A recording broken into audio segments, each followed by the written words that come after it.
Dios les bendiga. Para hacer eco de mi sobrino Josué, buenos días, buenas tardes, buenas noches. Hoy vamos a estar considerando el sexto y último estudio en el primer tomo de los estudios bíblicos en la serie de José. Unidos con los Héroes. El primer tomo de estos estudios era Los Patriarcas. Pues vamos a ir directamente. Esa porción dice que son estos capítulos, pero la realidad es que ustedes saben que en una hora no vamos a poder cubrir todo ese material. Vamos a estar enfocando en 4 puntos principales que ustedes ya debieron haber estudiado para esta noche. Vamos a ir, ¿verdad? Aunque vamos a tratar de hacerlo en una hora aproximadamente, pero vamos a ir con calma.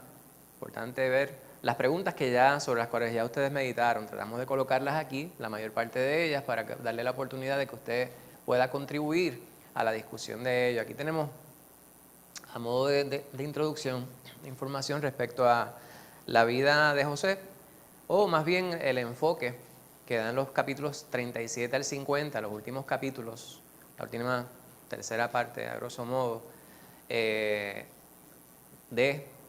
el libro de Génesis, que habla sobre la vida de este gran patriarca y este gran ser humano, este gran hijo de Dios.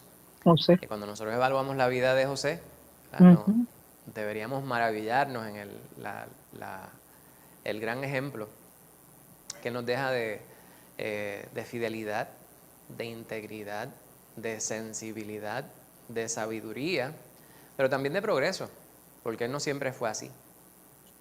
Nosotros, ¿verdad?, cuando miramos la palabra, a veces vemos estos héroes, como se les llama en esta serie de estudios, y para nosotros, pues un héroe es una persona con muchas cualidades positivas. Adjetivos que pudieran describir a un héroe. A ver, ¿los micrófonos están por ahí? ¿Los tienen? A ver, valiente. Un héroe debe ser una persona valiente, fuerte, una persona íntegra, dadivoso, cariñoso, lleno de amor, una persona con iniciativa, muchas cualidades positivas, ¿verdad? En este tiempo los medios pues han desarrollado estos anti-héroes, que son individuos que están puestos en posiciones de liderazgo para lidiar con situaciones adversas en los tiempos en los cuales viven, pero que no tienen todas las cualidades positivas. Yo a veces me identifico más con esos héroes, porque uno puede verse a veces, lamentablemente, plasmado en esas deficiencias, ¿verdad? Cuando uno se trata de medir con una persona como José, se queda uno demasiado corto. Pero José es un tipo de Cristo, es un ejemplo, ¿verdad?, un modelo que emula más bien, ¿verdad?, es un buen facsímil razonable de quién es nuestro Señor. Y usted dice, pero Él precedió. Bueno, sí, cronológicamente en nuestra línea de tiempo, sin embargo, Jesús antecede a todos. Pero como ser humano, vemos esta figura de José, que es un ejemplo a seguir para decir poco. Pues vemos nosotros cómo Dios anduvo con José todo el tiempo. O más bien, José anduvo con Dios. Dios le acompañó en todas sus circunstancias, a pesar de todo lo que tuvo que vivir. Dios utilizó esas circunstancias para poder proveer para los demás. Y una vez trata de meditar en esto y cómo pudiera aplicar a nuestra vida, y sabiendo la historia, pues un poquito de trampa, ¿verdad? Pero de eso se trata, de que usted tiene el manual para usted saber cuáles son las contestaciones correctas a las preguntas difíciles. La parte difícil no es saber la contestación, la parte más difícil es aplicar el conocimiento que el Señor nos da a través de la palabra.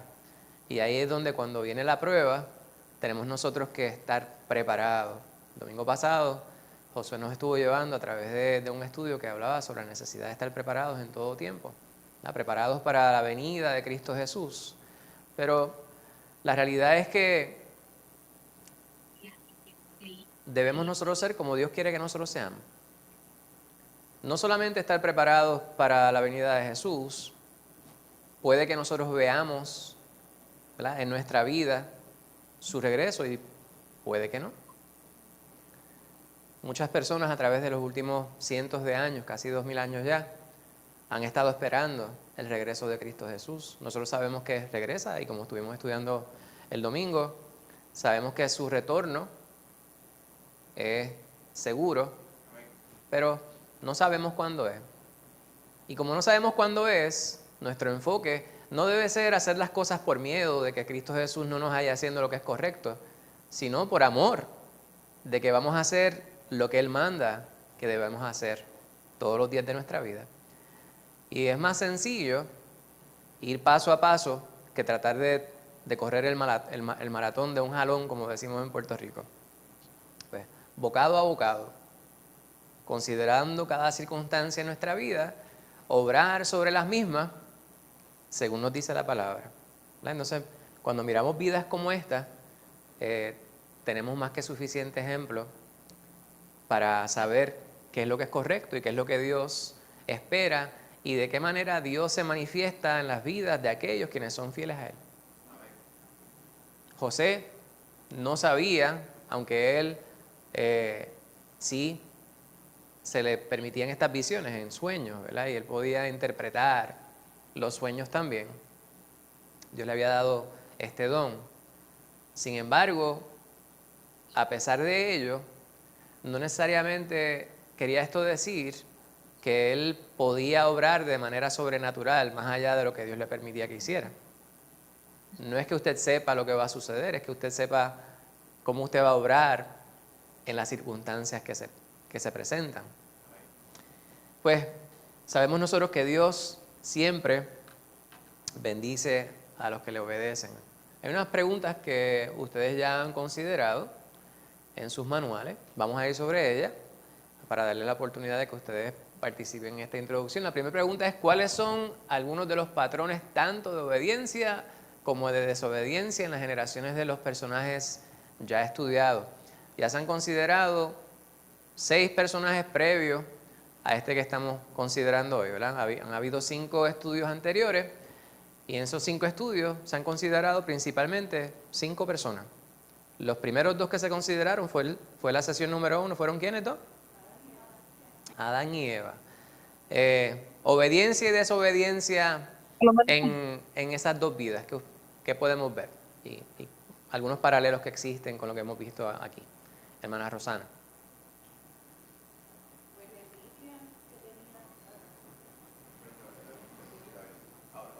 Sí, la envidia que tenía Caín de Abel y lo mató. Exacto. El fratricidio se ve y a través de los demás también podemos ver esto. ¿Hubo obediencia en esa primera porción? Adán y Eva. ¿Verdad? Muy parcialmente. Pero lo que se subraya es la desobediencia, el pecado, que es lo que llevó a la caída. Y luego de Adán y Eva, por el pecado, pues hablamos sobre ese segundo o tercer personaje, esa es la segunda sesión de los estudios, que fue Noé. Allí, ¿cómo vemos el asunto de la obediencia y la desobediencia? Ámbar.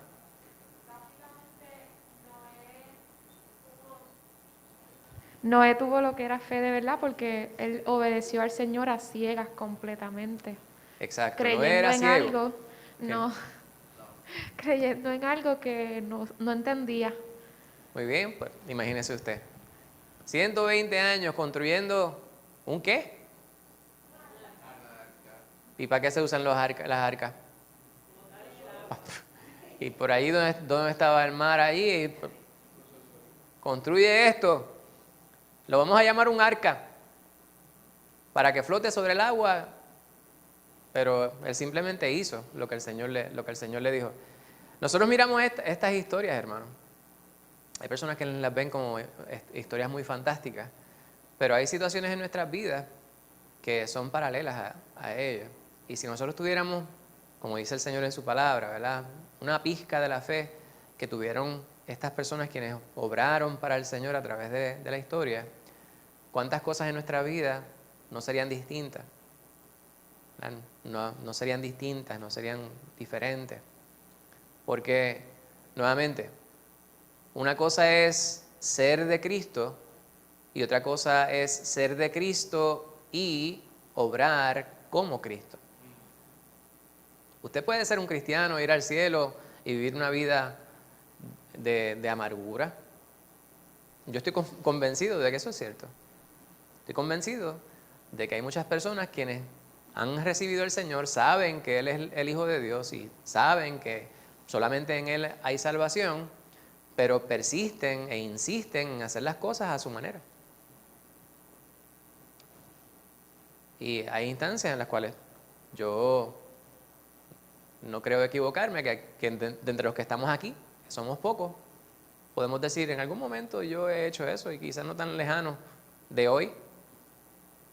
Bueno, nosotros a veces tendemos a hacer aquellas cosas que a nosotros nos parece que puede dar resultado, y hay instancias en las cuales olvidamos que es necesario consultar con Dios primero, y muchas veces no tenemos la contestación para las soluciones de los distintos problemas que encaramos, y simplemente debemos dejarlo en las manos del Señor. Noé, excelente ejemplo. Décadas construyendo algo que nadie sabía lo que era eso. Todos se mofaban, se burlaban de él, y él esperando y esperando y esperando. Le dice 120 años. Nosotros llevamos construyendo el arca de la fe en nuestra vida desde que conocemos a Cristo Jesús. El Señor nos manda, edifica el arca. Y metafóricamente nuestra fe es esa arca, ¿no? Porque la fe viene por el oír la palabra de Dios, pero la salvación es por fe. Pues nosotros hemos creído, y Pablo, allá en Filipenses, le dice a sus lectores que deben cuidar de su fe, ¿verdad?, obrar en su fe, en su salvación, ¿verdad?, con temor y temblor. Todo el tiempo debemos nosotros andar procurando cultivar nuestra salvación. No es que nosotros vamos a ganarnos la salvación, sino que ya que el Señor nos la ha dado, vamos a obrar sobre ella en fe. Noé, vemos nosotros una historia de obediencia y toda la desobediencia que le rodeaba. Luego de Noé, Abraham se le consideró amigo de Dios, fue obediente. ¿Siempre? No. Hubo instancias que nosotros estudiamos a través de la palabra, que él... hay veces que ponemos excusas, ¿verdad?, sobre las cosas que hacemos. Desconfío de la bondad o la integridad de los que me rodean. Y pues debo decir una mentirita blanca. Pues él confió más en su astucia que en la bondad de Dios, la misericordia de Dios. Obviamente, más fácil nosotros criticar a Abraham a esta distancia, porque nosotros no estábamos allí. Hay muchas instancias en las cuales el temor o distintas flaquezas en nuestras vidas nos pueden llevar a hacer cosas que no convienen o que no hablan bien sobre nuestra fe, o simplemente nos exponen cuál es la realidad respecto a nuestra fe y cuáles son aquellas áreas en las cuales debemos confiar más en Dios. Luego de Abraham, el hijo de Abraham, ¿cómo se llamó? Isaac. Y ahí, ¿cómo vemos la obediencia y desobediencia?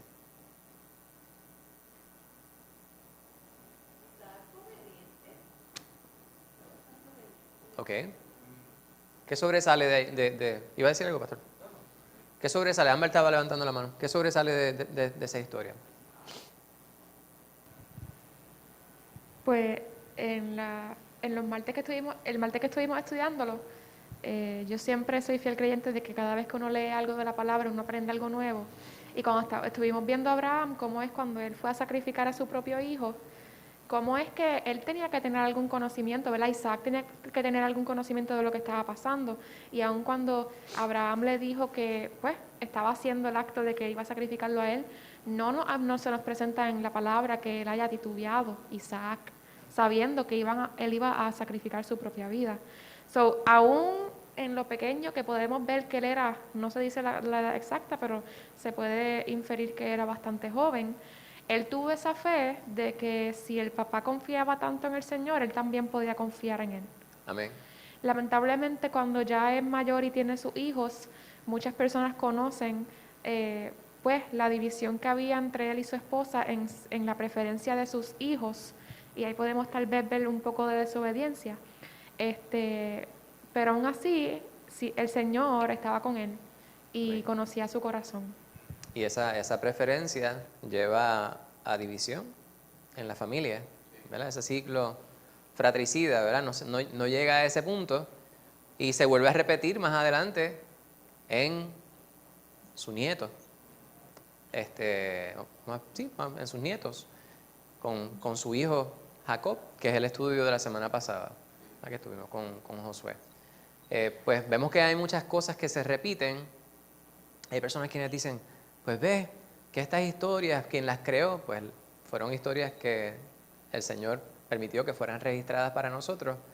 Y no son casualidades, porque usted mira las vidas de las personas hoy día y hay distintas familias que vemos las mismas historias que se repiten. ¿No? ¿Cuál es una historia que se repite mucho? Pues, hogares que se han corrompido por el pecado y se diluyen, ¿verdad? O se disuelven más bien la familia porque no ha habido integridad, ha habido falta de amor. Estas historias se repiten y se repiten y se repiten a través de los tiempos. Solamente Cristo Jesús puede hacer un detente, puede hacer un alto para que las cosas sean como deben ser, correctas, ¿verdad? Pero para eso hay que estar enfocado en lo que es correcto desde la perspectiva de Dios. ¿Cómo crees que José pudo mantener su fe e integridad a pesar de los desafíos? Y eso es una pregunta, ¿verdad?, que no tiene una contestación absoluta o única. Hay muchas contestaciones a esa pregunta, hermana Rosana.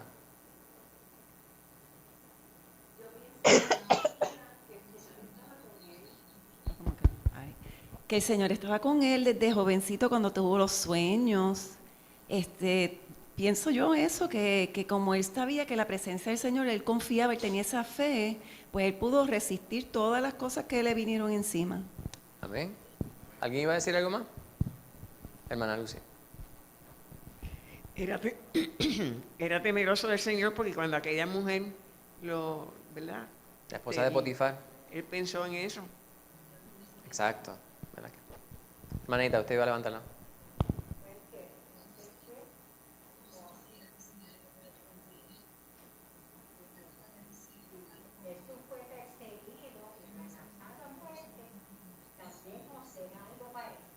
Seguro, sí. ¿Verdad? Y su sacrificio y su perseverancia redundaron en la bendición de muchos. Ámbar. Y de igual manera, así como le dio él ayuda a otras personas, a las mismas personas que lo habían vendido a él. Exacto. Eso, él tenía un corazón puro delante del Señor, porque que venga esas personas y él con amor le abrió sus puertas a su familia de nuevo. Exacto, amén. Fíjense, y vamos a ver esto a través del estudio, la bendición que hubo en la vida de José. Pero es bien fácil mirar las bendiciones sin considerar los sacrificios. Porque él estuvo preso, él fue perseguido, como estaba diciendo la hermana Ita. Su familia lo rechazó. Tuvo 22 años prácticamente, como podemos ver en la palabra, de conflicto interno, interior. Dios le bendijo, pero usted puede tener todas las riquezas del mundo, pero si usted viene de un hogar roto, ¿verdad? Donde hay separación, donde usted no puede estar en paz con sus hermanos, pues es difícil. Él estaba en una posición de gran importancia, ¿verdad? El segundo en mando en Egipto. No obstante, todo ese tiempo que estuvo lejos de su familia, todo eso tendría que estar en su mente. Mis hermanos me vendieron. Mira todas las situaciones que se han dado. Sí ha habido bendición y he podido ser de bendición para muchas personas, pero ¿cómo estará mi papá? ¿Cómo estará mi hermano menor? ¿Verdad? ¿Cómo estarán ellos? ¿Por qué? O sea, ¿qué pudo haber estado en el corazón de ellos? Y son tantas cosas que debieron haber estado, que la palabra no nos narra, porque no hay suficiente espacio para poder considerar micro detalles. Pero quiero que nosotros no perdamos de perspectiva que eso también es parte de la historia. Eso es parte de la entrelínea. Pues, pasó por un camino largo y tortuoso para llegar a donde Dios quería que estuviera. Así es la vida. Y hay instancias en las cuales pudiéramos nosotros ser idealistas. Yo muchas veces soy idealista. Yo pienso que las cosas van a salir bien. Pero bien es una palabra relativa.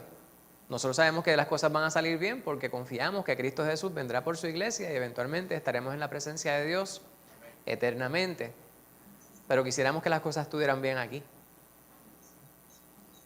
Y algunos de nosotros tenemos historias, ¿verdad?, de familiares que nos han dado la espalda, con quienes no nos hemos podido reencontrar y tal vez nunca lo podamos hacer.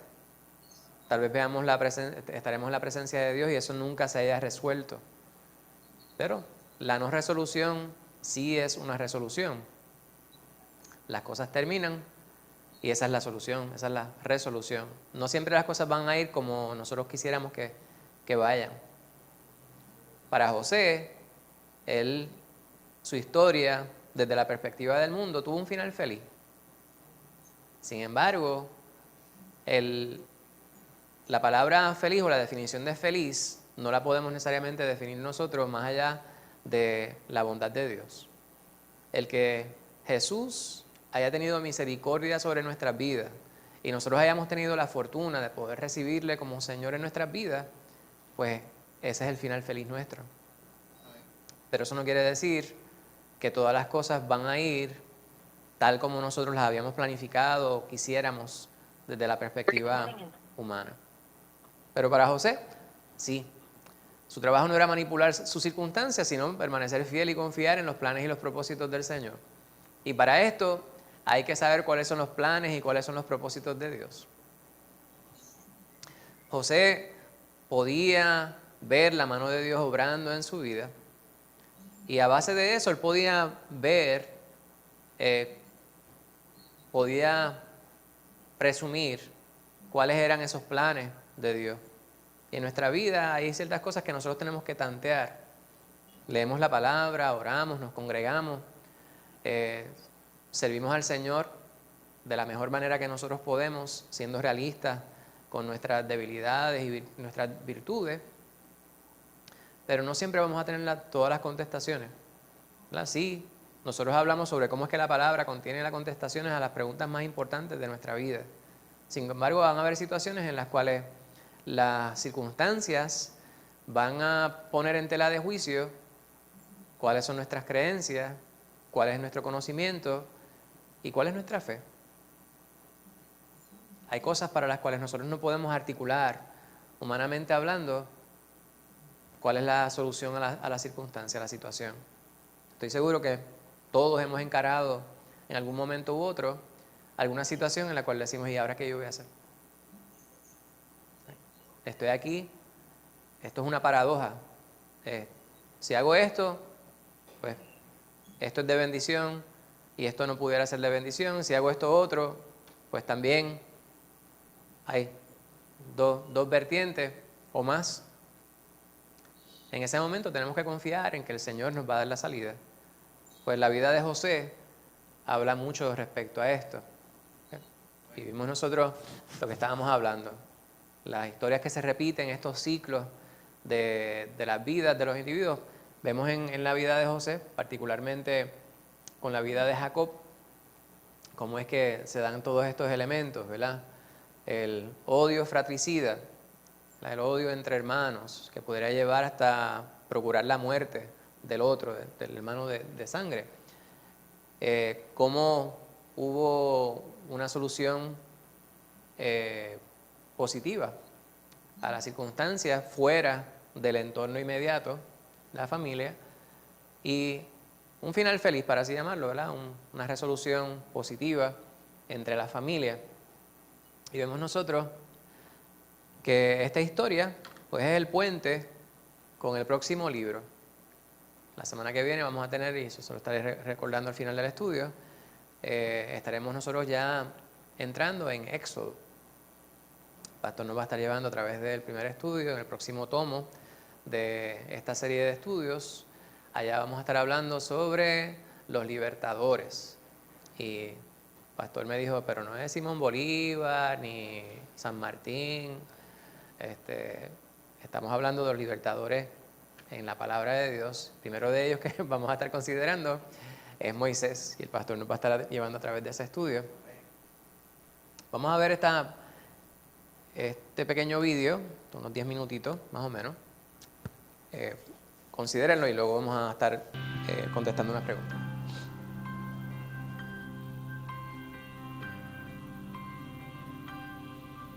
Quizá no haya un personaje que nos ilustre mejor los altos y bajos de la vida de la fe que la vida de José. Él nació en una familia de fe y fue el hijo favorito de su padre, algo que atrajo la animosidad y los celos de sus hermanos. A la larga, estos celos estallaron en violencia cuando tomaron la impulsiva decisión de matar a José. Y sin embargo, el plan cambió y en lugar de matar a José, lo vendieron como esclavo. Es así como este hijo de Israel terminó, no en la tierra prometida a Abraham y a sus descendientes, sino en Egipto. Las diferencias culturales para José debieron ser enormes y moldearon el resto de su vida. José pasó cerca de 25 años en Egipto antes que su familia se reuniera con él, lo que explica que probablemente llegó a este fascinante lugar en el año 1900 a.C., durante el reino de Amenemhat II, el tercer faraón de la 12ª dinastía egipcia. La capital del imperio egipcio estaba en el norte, cerca de Memphis, y a unos 48 kilómetros del Cairo moderno. El río Nilo era el centro de la actividad. Se habían construido grandes templos y estatuas en la tierra. Las grandes pirámides de Giza y la de Esfinge ya llevaban allí más de medio milenio, y la gran pirámide de Keops se elevaba a 145 metros, mientras que cada lado de la base se extendía 230 kilómetros. Solo esta pirámide contenía más de 2 millones de bloques de piedra, y cada una pesaba un promedio de 2,5 toneladas. Originalmente cubrieron las pirámides con piedra caliza reluciente. Eran tan impresionantes que los antiguos griegos consideraron la pirámide como una de las 7 maravillas del mundo. Y de hecho, es la única maravilla que todavía queda de pie. Egipto era una sociedad religiosa. Adoraban un sinnúmero de dioses. De hecho, 765 dioses decoraban las paredes del vestíbulo que llevaba la tumba de Tutmosis III. En medio de todas estas deidades, había algunas más cercanas a la cima. Se creía que Amón era el rey de los dioses egipcios. Osiris también era importante porque era el dios de la vegetación y la vida después de la muerte. Los egipcios pensaban que el Nilo era la sangre de Osiris, lo que resulta irónico cuando consideras que la primera plaga en Éxodo convierte estos ríos en sangre. No debemos de sorprendernos entonces que según este sistema, los faraones llenaban la tierra con imágenes y estatuas de sí mismos. En sus mentes, su vida eterna dependía de ello. José probablemente también se sorprendió al encontrar en Egipto el centro del mundo cultural. Los estudiosos miran la época de José en Egipto como el pináculo de la literatura y la artesanía egipcia. La lectura y la escritura eran las asignaturas más importantes en las escuelas, y el ser escriba era el oficio más deseado en todo Egipto. Para ser un escriba, uno debía pasar años dominando los 700 símbolos de jeroglíficos egipcios. La joyería recuperada de las tumbas de esta época muestra una increíble destreza y las pinturas en las tumbas muestran músicos con instrumentos. La vida diaria en tiempos de José giraba alrededor del Nilo. La gran mayoría de la población egipcia, probablemente 1,5 millones en esa época, vivían en la angosta y producta franja de tierra junto al Nilo. Ellos cultivaban trigo y cebada y dependían del Nilo para regar la tierra porque la lluvia era poco frecuente. La vida junto al Nilo era peligrosa. Si el Nilo no se levantaba lo suficiente, la tierra experimentaría una hambruna. Esta era una sociedad vanidosa. La ropa en Egipto era de lino. En el arte de esa época vemos hombres usando túnicas como faldas de diferente longitud, mientras que las mujeres usaban túnicas hasta los tobillos, amarradas en los hombros. Tanto hombres como mujeres usaban maquillaje, y bastante por cierto, y las mujeres solían ser sepultadas con sus espejos. Aunque la regla era el pelo corto, tanto hombres como mujeres usaban pelucas y cabello facial artificial, ya que los hombres por costumbre andaban afeitados.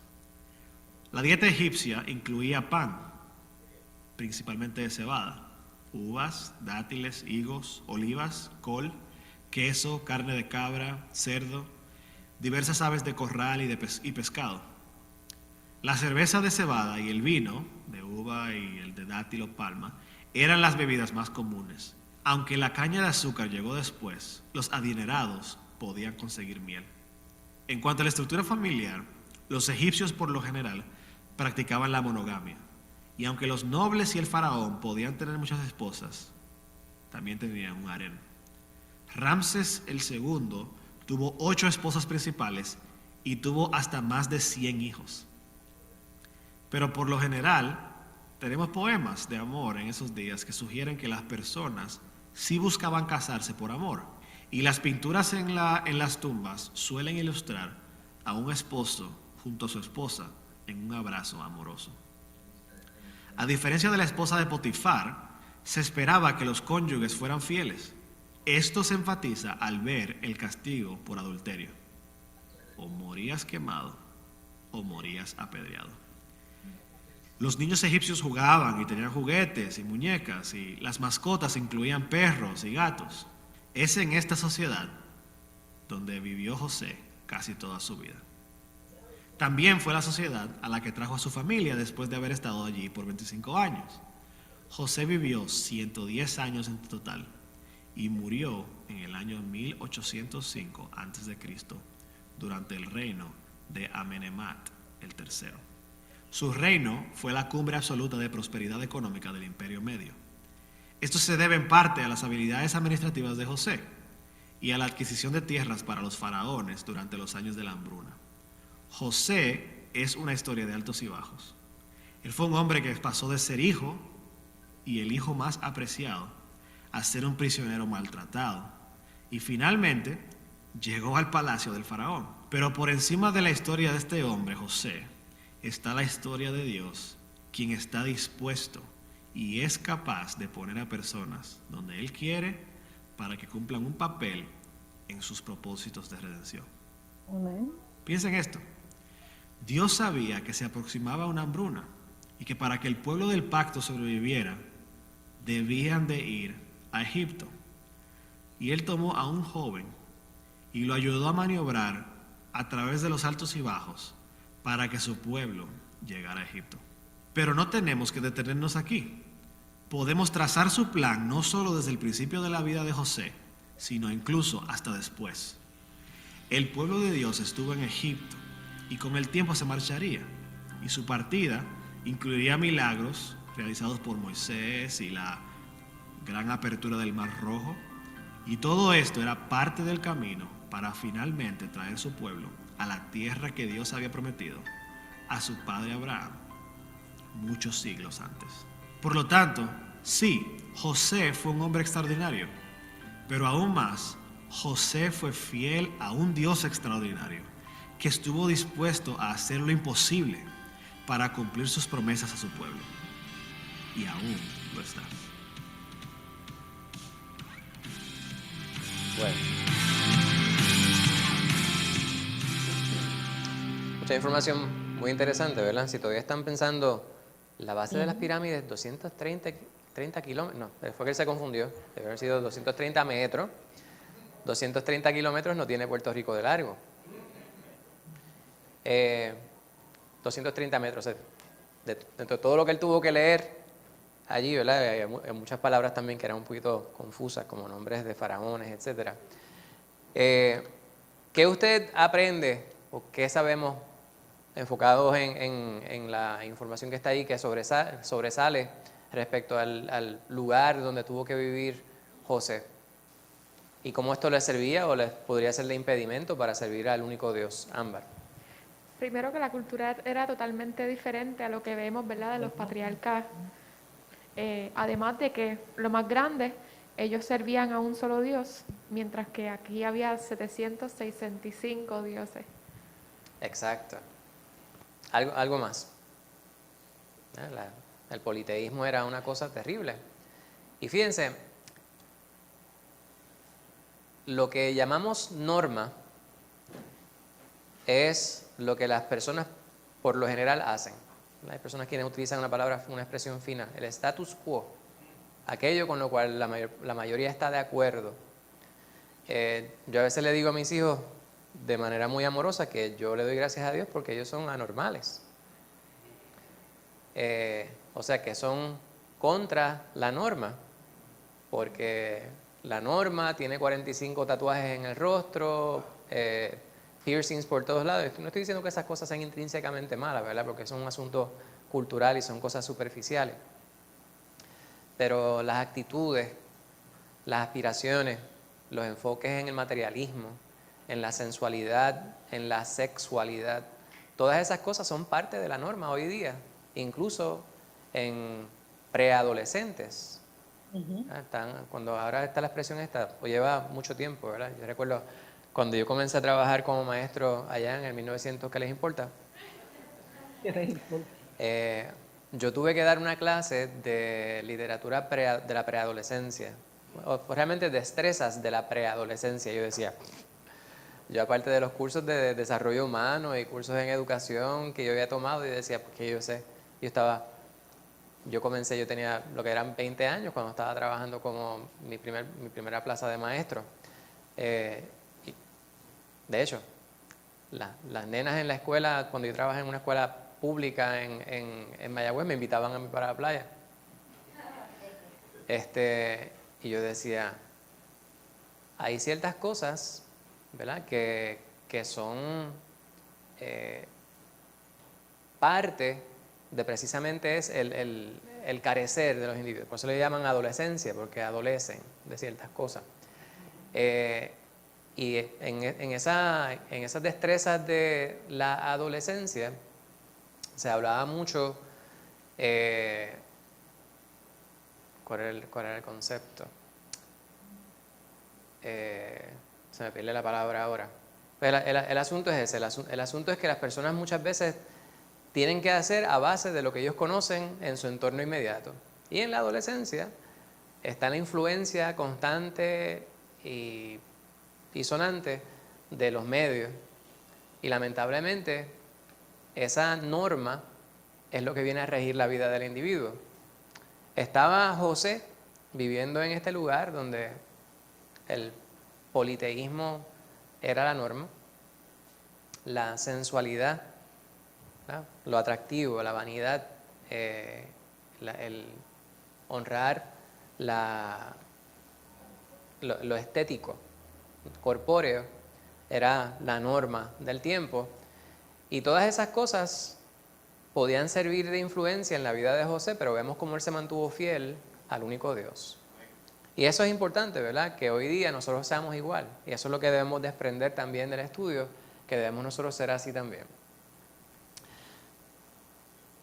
Pues, José es un hombre como ningún otro.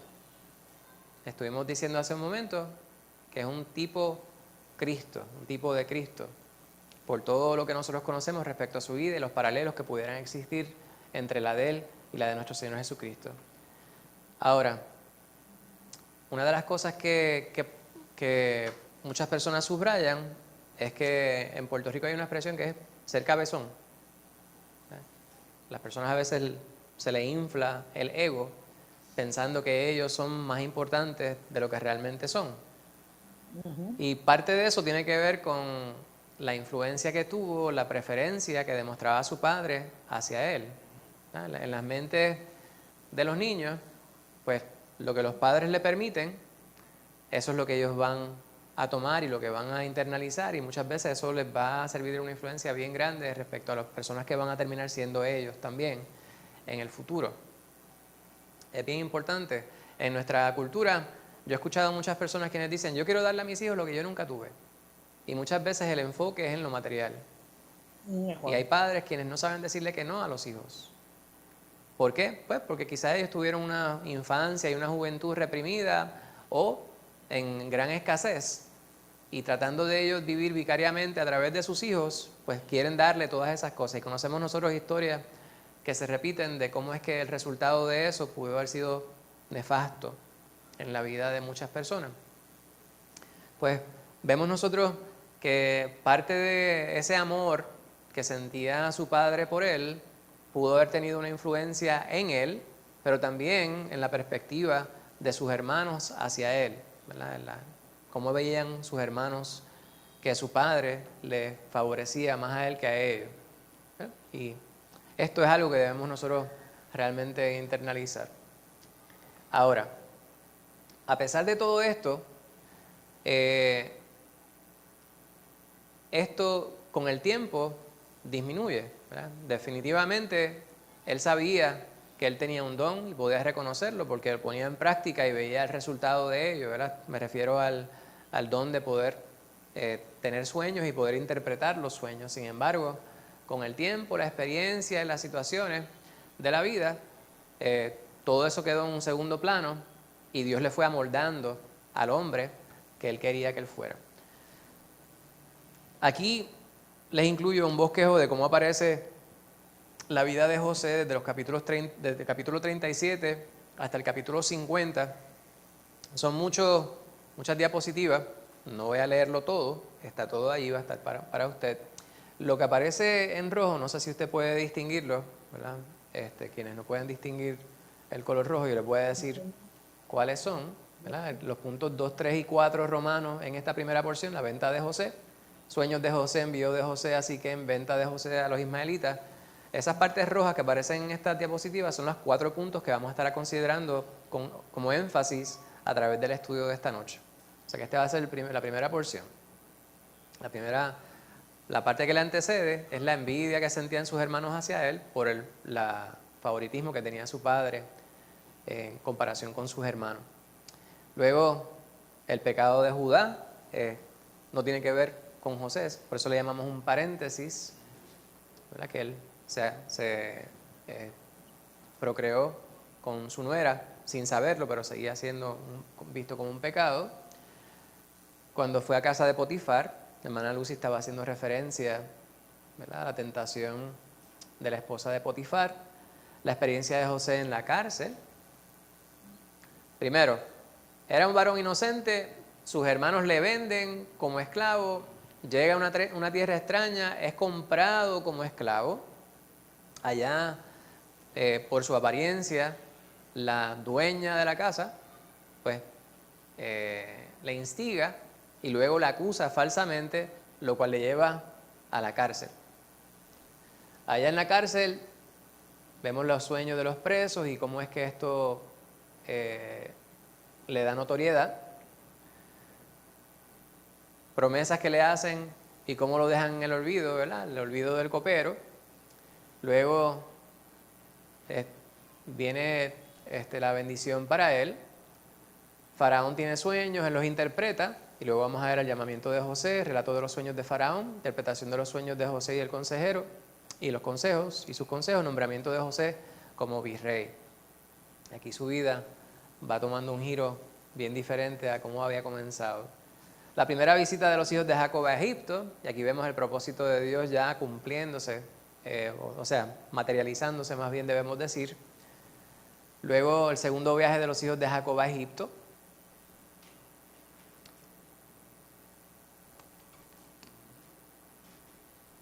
Volvemos acá. Revelación de José a los hermanos, el capítulo 45, ese es uno de los puntos centrales que vamos a estar considerando. Y estaba Ámbar hablando sobre cómo no había resentimiento, ¿verdad? Rencor en su corazón y cómo es que Dios fue el que hizo eso en él.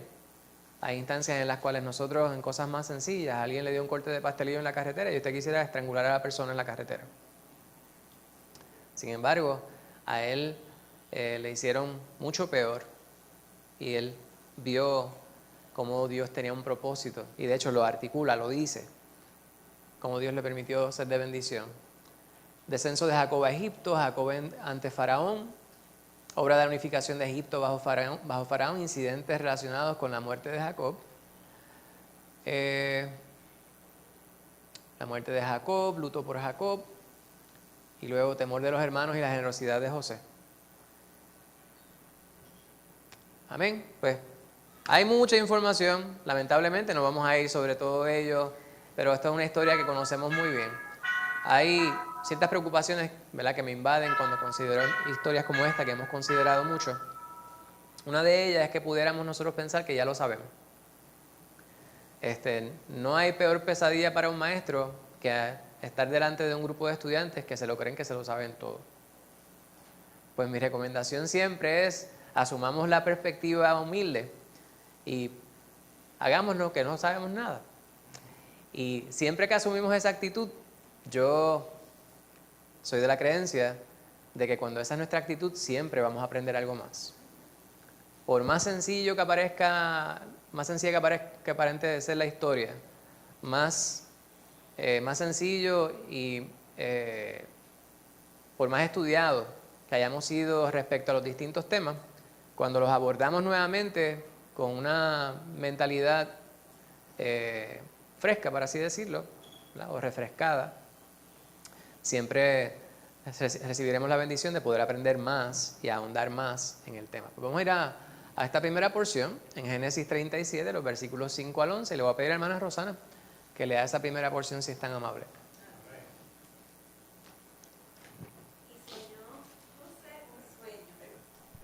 Y lo contó a sus hermanos, y ellos llegaron a aborrecerle más todavía.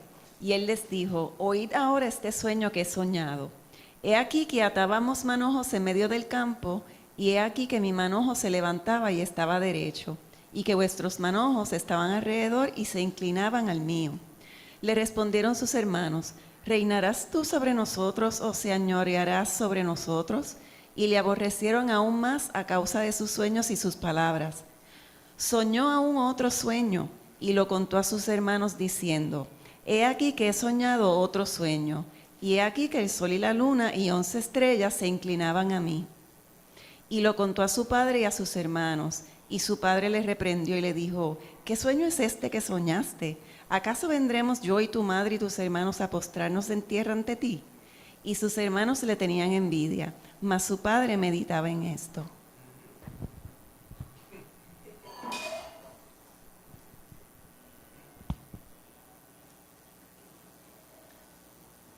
Llegaron a aborrecerle más todavía. La porción anterior nos habla precisamente sobre eso, ¿verdad? Y más adelante vemos, dice, y le aborrecieron aún más. Y había una causa específica, pero no necesariamente era por su sueño. Incluso cuando sus padres o su padre le confronta, lo que queda en entre líneas, lo que podemos nosotros, lo que se desprende del acontecimiento, es que el que él relatara el sueño era visto como una imprudencia. Sin embargo, podemos nosotros deducir o inferir que a José le parecía que era necesario relatar el sueño. 2 sueños. En cada uno de los sueños, pues vemos nosotros un elemento similar. ¿Cuál es ese elemento? ¿Qué es lo que se desprende? ¿Qué es lo que se deduce de lo que está en esos sueños? ¿Qué, respecto a José, qué sería él? ¿Verdad? Desde nuestra perspectiva utilizamos palabras como esa: superior, más importante, central. Pastor. Pero los sueños son como que bien específicos y estaban, ahora no se sabía, pero en el futuro se iba a ver que era verdad. Exacto. Porque se cumplió lo que decían los sueños. Pero no sabemos si él lo decía porque yo soy el centro de todo o porque era ignorante y decía, mira lo que soñé, oye, usted ve ahí, ¿qué les parece? Hay varios elementos que es importante que nosotros apliquemos respecto a nuestro conocimiento del diario, hermana Rosana. Y luego yo digo el punto que iba a presentar. Que él fuera superior, sino que él iba a ser como líder entre todos. Como que él iba a estar delante de entre todos. Seguro. Central, hermanita.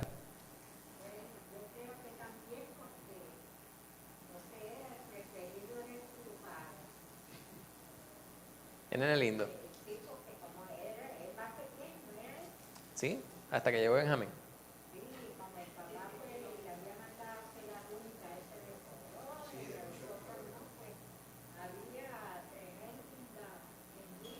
Seguro.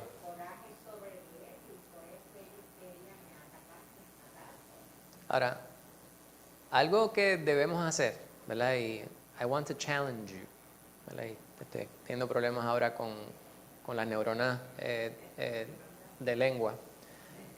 El reto que les lanzo es a tratar de evaluar la circunstancia de la manera más objetiva posible. Es difícil, ¿verdad? Porque nosotros vemos la historia y podemos nosotros conocer, como ya conocemos el desenlace, podemos nosotros considerar que la perspectiva de sus hermanos y de su padre pudiera ser injusta y que cómo no van a tomar en consideración los sueños si les han sido dados de parte de Dios. Pero quién sabe cuando el sueño de alguien es un sueño de parte de Dios. Y tenemos que entrar en la perspectiva cultural, ¿verdad? Incluso en nuestra sociedad hay un refrán que dice, mira, ahora los pájaros quieren tirarle a las escopetas, ¿verdad? Entonces cuando yo me criaba, había una expresión que no voy a decirla, no quiero que digamos la expresión completa, pero decían, los niños hablan cuando y no digan el resto, ¿verdad? Y tenía que ver con cuál era la perspectiva, cuál era el lugar de uno en el entorno, ¿verdad? En lo que respecta a la jerarquía de la familia y de las personas, ¿verdad? Yo me criaba en un tiempo donde había que decirle a las personas mayores que uno, usted.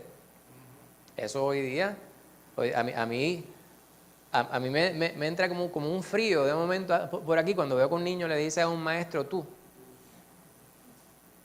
A mí de momento como que se me eriza toda la piel cuando yo escucho eso. Es como cuando estaban los discos aquellos que corrían con una aguja. Que hacen. Eso es lo que escucho yo cuando le dicen, mira tú, tal cosa. Y yo, pero ¿y qué es esto? ¿En qué tiempo estamos viviendo, verdad? Y es que es un asunto cultural. Pues el reto que yo les lanzo es a que ustedes evalúen precisamente la perspectiva del tiempo en el cual se encontraba José y la interpretación, ¿verdad? Desde la perspectiva de aquellos quienes estaban viendo con malos ojos la manera que él lo estaba presentando. Pues y podemos nosotros tal vez comprender cuál era la posición de los otros. Hermana Rosana, ¿te iba a decir algo? Después, todos ellos, los hermanos estaban primero y viene José y nace casi a lo último y entonces viene a ser el favorito. Exacto. O sea, que me puedo poner en esa posición que tú estás diciendo ahora de los hermanos y hasta el mismo papá pensando, pero si tú eres un niño, ¿cómo va a estar por encima de nosotros, tus padres? Pues ahora voy a cambiarle la perspectiva un poquito, ¿verdad? Esa parte de mi función. Ya hemos visto esa perspectiva que es cultural. En nuestros tiempos, un asunto también que se da mucho, y a través de los tiempos, es que muchas veces se descarta a los jóvenes, a los adolescentes y a los preadolescentes de los asuntos neurálgicos importantes de la sociedad por su corta edad e inexperiencia.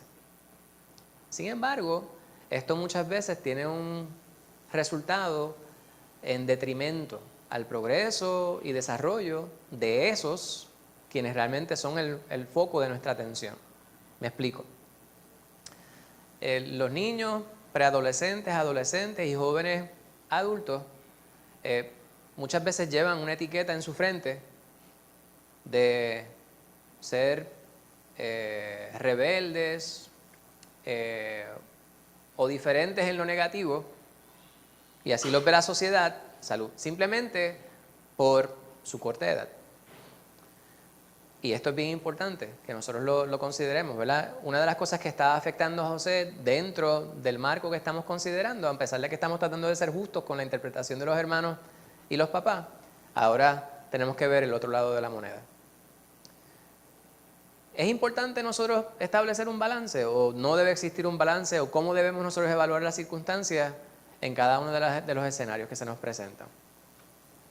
¿Qué es lo que debemos nosotros considerar y dar mayor importancia allí? La enseñanza que sacamos de eso es lo que debemos considerar, o sea, cómo aplicamos eso a nuestra vida. Nosotros no somos los protagonistas de nuestra propia vida. Usted dice, eso como que no tiene sentido, hermana Lucy. Yo pienso que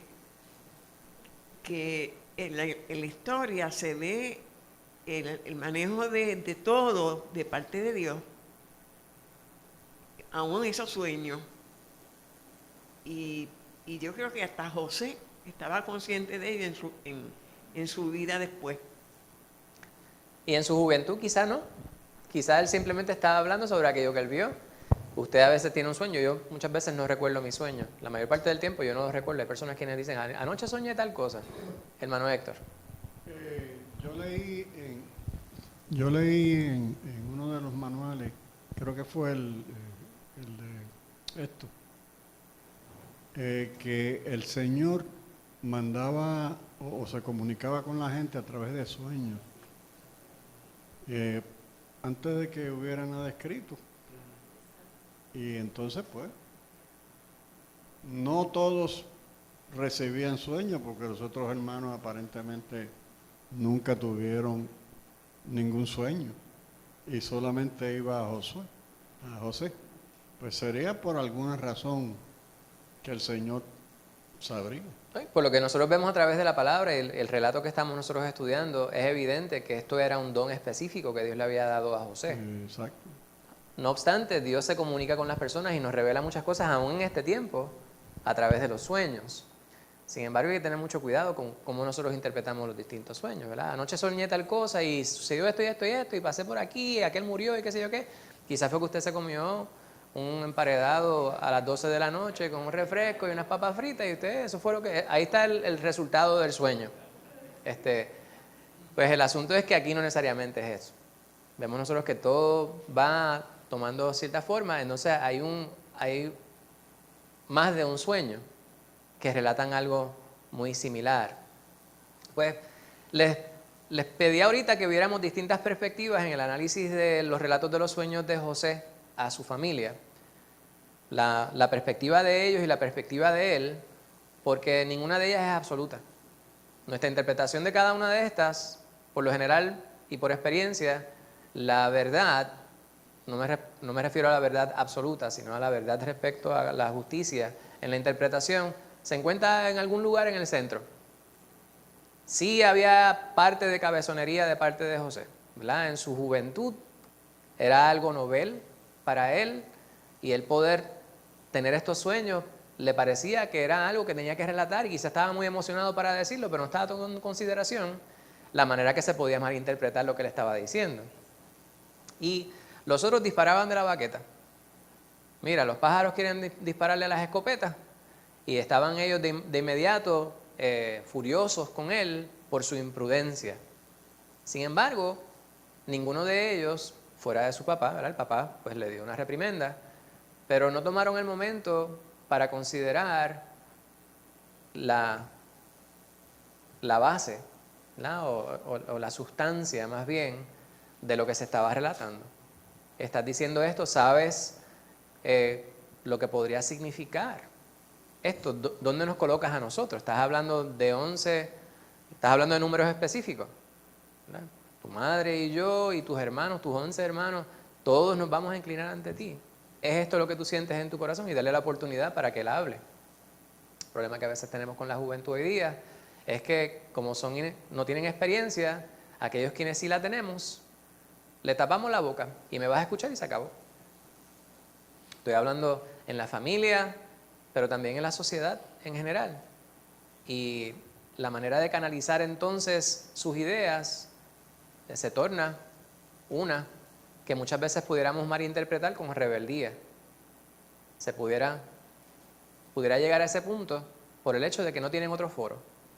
Hoy día muchos jóvenes, lamentablemente, recurren a las amistades, a personas fuera de la familia, porque no sienten que se les pueda dar la importancia, la estima que necesitan dentro del círculo del hogar. Pues José estaba en esa circunstancia. Vamos a hacer unas preguntas respecto a esto más específicas. ¿Cuál es tu impresión de José basada en estos versículos? ¿Qué tipo de joven era? No se nos ha dicho mucho, pero yo creo que hemos hablado algo al respecto. ¿Ámbar? Era un joven. Exacto. Era como Karina. No sé qué estatus tendría un joven de 17 años en ese momento. Exacto. Pues para ese tiempo A pastor. venía a ser hombre casi a los 40. Y después papá le pega la bata de ese color. La túnica. Era de... Era hijo, acuérdate que era hijo de Raquel. Exacto. Era la que siempre Jacob pues, había mirado. La que él aspiraba Exacto. inicialmente. Y Rosana. lo tuvo en su vejez, dice que por eso lo quería mucho. Que yo pienso en José como un joven gozoso, alegre, así es que yo me lo imagino. Como activo, él obediente a su papá, cuando el papá le dijo que fuera a llevarle a chequear a sus hermanos, él fue y lo obedeció sin protestar. Yo me lo imagino bien chévere, de verdad. Ok. Pues era un joven chévere, definido por todo lo que define a los jóvenes, dice Ámbar. Adelante. Cuando alguien te tiene como que te aborrece, ¿verdad? Esa es una palabra bien fuerte y eso es lo que dice la palabra. Uno dice, cuando, ay, sí, lo aborreció, cuando dicen los hermanos aborrecían a José, no es que, ay, me cae mal o nada, es que aborrecer es una palabra con mucha fuerza. Pues me imagino que José se había dado cuenta de eso ya. Bien Y aún probable. así en ningún momento dice, pues José los trató de igual manera. Eso es lo que veo yo, un amor. Muy bien, muy bien. Hermanaíta. Ese era el hijo favorito porque era hijo de las cosas favoritas que él tuvo. También, lo que estaba diciendo el pastor, ¿verdad? Era hijo favorito porque era de la esposa favorita. Y ahí también otro problema en el cual no vamos a entrar porque no nos da la noche. Pues sí. Sin embargo, le estamos dando, ¿verdad? Mucho ayuda a José, pero dentro de su juventud, pues había cierta ignorancia respecto a cómo él presentaba las ideas, ¿verdad? Pues, quizá lo pensó, como decía Ámbar, ya él tenía que estar claro respecto a lo que sus hermanos pensaban respecto a él. Sin embargo, él no podía ser bobo, ¿verdad? Él sabía cuál era su posición dentro de los sueños y había ciertas cosas que se veían. Ahora, ellos no estaban considerando, nadie consideró a Dios dentro de lo que estamos narrando aquí. Y este es un detalle importante. Ahora, hoy día, este es un problema que tenemos, ¿verdad? Hay muchas personas quienes andan por ahí hablando sobre los sueños que Dios les ha dado, las visiones que han tenido. Obviamente, hoy contamos con una ventaja que no tenía José y su familia en aquel tiempo. Nosotros tenemos la palabra redactada de parte de Dios, la cual Él ha preservado hasta el día de hoy, de manera milagrosa. Porque cuando usted va a los anales de la historia y la cantidad de instancias en las cuales se ha intentado deshacerse, quemar, destruir las Biblias, lo que ha sucedido es que han aparecido más copias y más copias. Y Dios ha preservado su palabra hasta el día de hoy. Pues contamos con esta bendición y esa es una ventaja para nosotros hoy día. Sin embargo, José no contaba con ello. Pero sí había comunión con Dios, sí había constancia, ¿verdad?, del llamado de parte de Dios. Sin embargo, esta familia no estaba, era una familia completamente secularizada. Y esto es lo que estamos viendo en estos tiempos también. Nuevamente, cuando consideramos la palabra de Dios, estamos hablando de la vida de José, pero es importante visitar y regresar para nosotros ver qué desprendemos de la enseñanza en la palabra para aplicación a nuestras vidas. Hoy día, ¿habrá familias quienes se llaman cristianos, pero sus vidas son completamente seculares? Sí. Sin miedo a equivocarme, diría yo que la mayoría. ¿Verdad? Hay muchas instancias en las cuales podemos estar viviendo y los detalles que podemos nosotros subrayar cuando estudiamos la palabra, muchas veces se nos escapan en el diario. ¿Está Dios en nuestra vida de la manera que Dios quiere que le tengamos en nuestra vida? Es una pregunta que tenemos que formularnos y meditar en ella todo el tiempo. En esta familia, aparentemente o evidentemente, Dios no estaba en el centro, porque ninguno de ellos habló sobre vamos a consultar a Dios. Esto es bien importante. Preguntas, dudas, comentarios, hermana Lucy. Tiene que ver la construcción familiar porque eran muchas mujeres y le pasó también a David. Bueno, había dos mujeres allí, ¿verdad? Principales. Sí, pero estaban esas dos mujeres principales y los hijos estaban teniendo un tremendísimo efecto, ¿verdad?, respecto a la estabilidad del hogar. Todos esos individuos allí alando en su dirección, pero principalmente enfocados en la preferencia que tenía el padre respecto a uno en particular. Pero muy cierto, cuando mucha gente mete la cuchara en el caldero, muchas veces termina el arroz amogollado. Ese es nuevo, pero lo pueden usar. El segundo de 4 puntos, Génesis 37, versículos 19 al 27. ¿Alguien que guste leer esa porción? Ámbar Corel. Dice Génesis 37, versículos del 19 al 27. Y dijeron el uno al otro: He aquí viene el soñador. Ahora pues, venid y matémosle y echémosle en una cisterna, y diremos: alguna mala bestia lo devoró, y veremos qué será de sus sueños. Cuando Rubén oyó esto, lo libró de sus manos y dijo: no lo matemos.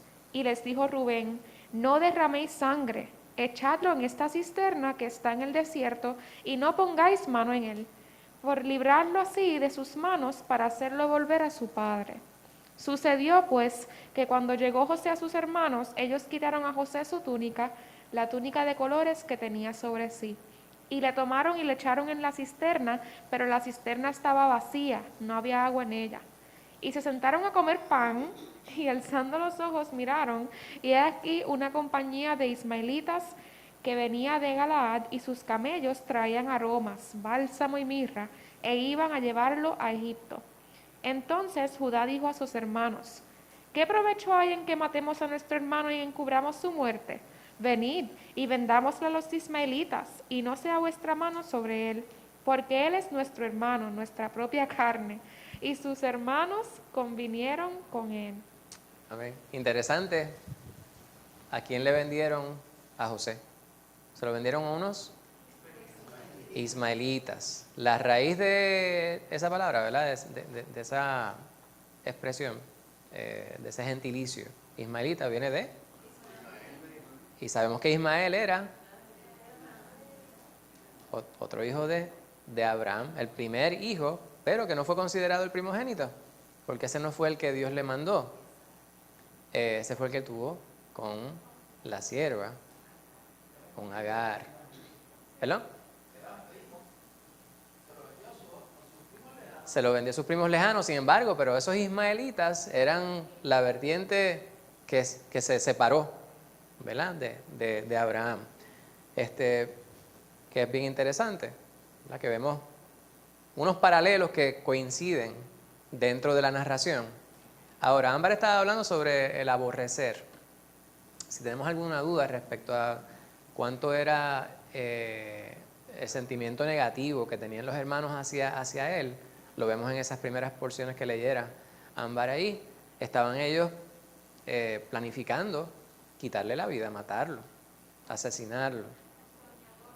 Al soñador le tenían un sobrenombre, ¿verdad? El soñador, y le tenían tanto y tanto odio que querían ellos quitarle la vida.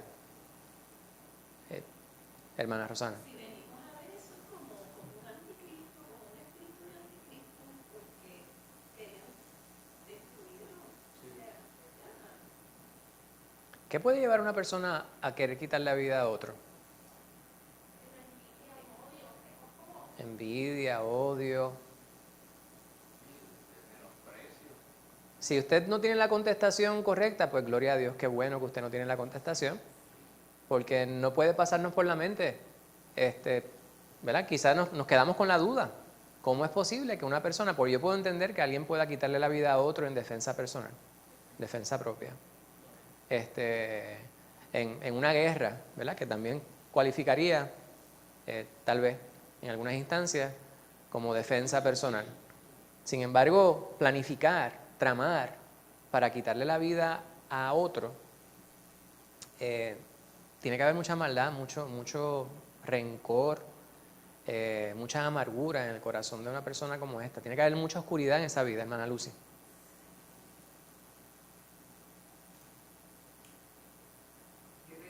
Estaba pensándolo, pero me leíste el pensamiento. Que ellos fueron los mismos también que atacaron a una gente, ¿verdad? Y los mataron a todos. Esos fueron. Porque ultrajaron a Dina. Estoy confundida en la A Dina, historia. sí, los hijos de Jacob. ¿Verdad? A Daina. Mataron a la hermana y ellos atacaron a esa gente. Pues es que eso pasa cuando no está el temor del Señor en el corazón de las personas, porque si ellos hubiesen temido al Señor, pues no hubiesen reaccionado así con su hermano, lo hubiesen querido matar. Correcto. Pues vemos esa porción, ¿verdad? Y a mí pues me deja pasmado el solamente pensar en esto, particularmente uno que tiene hermanos que por diferencias que pudiera haber entre nosotros, no puede pasarle a uno por la mente a uno quitarle la vida a una persona que es de su... Bueno, quitarle la vida a cualquier otra persona, pero mucho menos a alguien que es tu familia, hermanadita. ¿Usted tuvo esa tentación? Pues, pues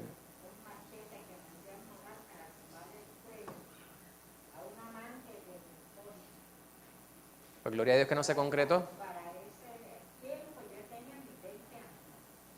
Y entonces él me abusaba con esa mujer al frente. Entonces yo estaba llena de celo, de coraje, de rabia y de cuantas cosas. Entonces él puso un negocio cerquita de mi casa y él se la pasaba con esa mujer y yo estaba bien adolorida. Y para qué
Pues, gloria a Dios. Qué bueno que eso no se concretó, hermano. Pues hay ciertas circunstancias, ¿verdad?, en las cuales las personas pueden verse cegadas.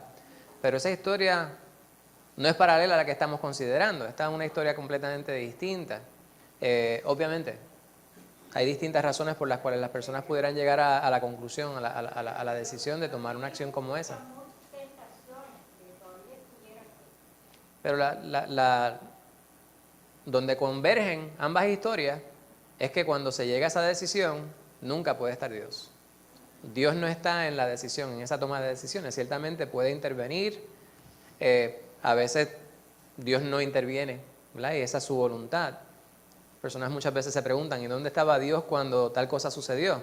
Pues precisamente donde está la maldad no está Dios. Tal vez Dios tenía un propósito conmigo, que a los pocos años ya se terminó.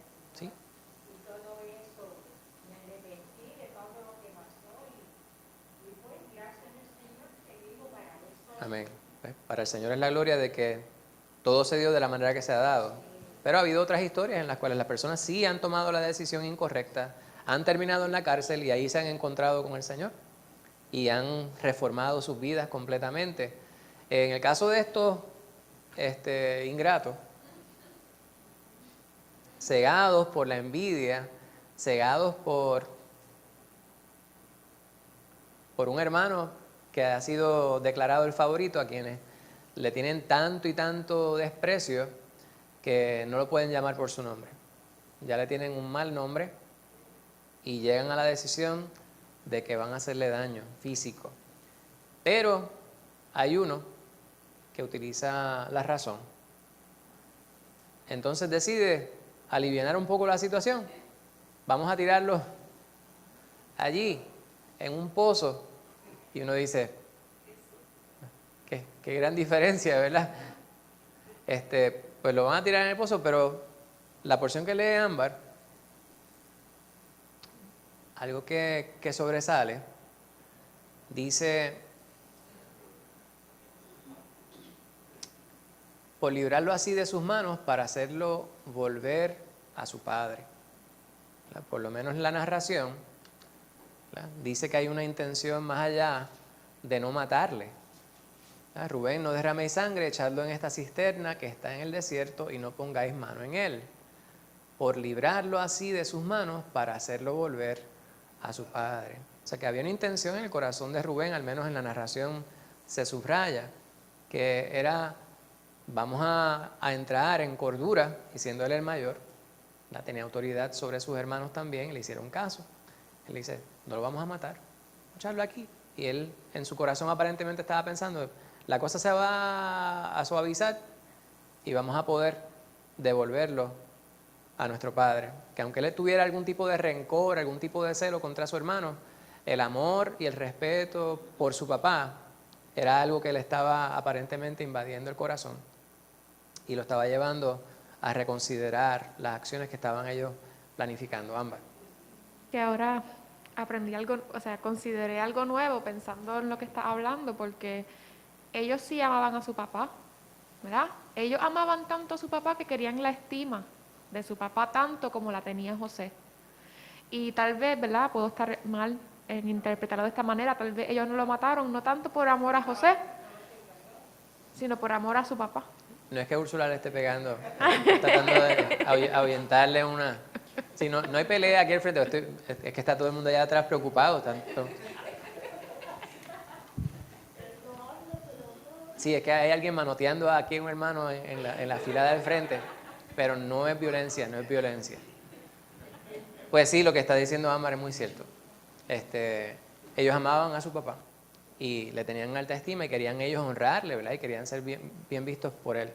Pues Rubén fue quien tuvo la voz de cordura. Sin embargo, fíjense que cuando parecía tener solución la situación, vienen los ismaelitas por ahí y se le prende el bombillo a otro y dice, vamos a venderlo.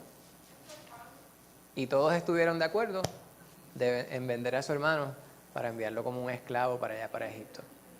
¿Te sorprende que los celos de los hermanos aumentaran tan rápidamente contra José? ¿Por qué sí? ¿Por qué no? A Josué no le sorprende. ¿Por qué no te sorprende que los celos? Tenían, ya ellos le tenían un odio a él. Ellos lo que estaban era como que vamos a calmar la cosa, pero ya esa flama, ese fuego de rencor estaba prendido fiel, bien grande en ellos. Sí, todos los elementos estaban ahí para que se diera de la manera que se dio. Es menor. Dentro de la cultura, pues los más chiquitos tienen que esperar. Son los últimos. Hoy día distinto. Hoy día en mi casa era, en nuestra casa se sirven todos los demás y nosotros nos servimos a lo último. Yo soy uno que todavía pienso así, ¿verdad? Vamos a comer, que se sirvan las nenas primero, se sientan ustedes, oramos y yo me sirvo y como. Pero en ese tiempo, no. Los niños y las mujeres eran secundarios. Había que atender a los varones primero y mientras mayor, dentro de la jerarquía de la familia, pues primero era, cuando se esperaba que fuera el papá, el mayor de los hijos, el primogénito, y así yendo hasta el más pequeño. Y en este caso José era de la línea de abajo con Benjamín, hermanita. Era medio hermano. También.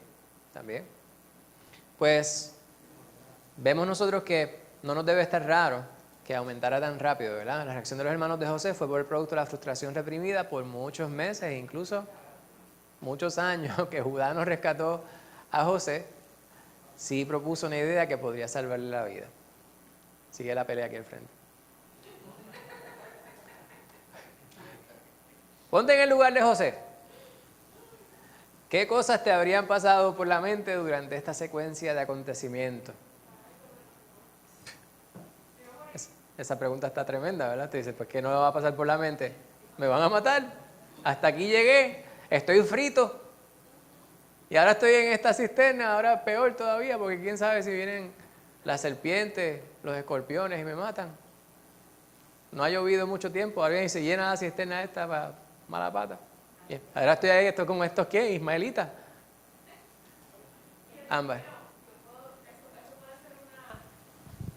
Una contestación, pero a veces, porque sabemos que José era humano, pero no nos menciona en la Biblia, pero no sabemos si él oró, No se dice. ¿verdad? Como que No se si él dice. preguntó al Señor qué va a ocurrir, qué está ocurriendo. Obviamente tampoco se nota que José no podía contra 10 otros, pero él no dice que él forcejeó ni nada, Exacto. no sé. Hermanita.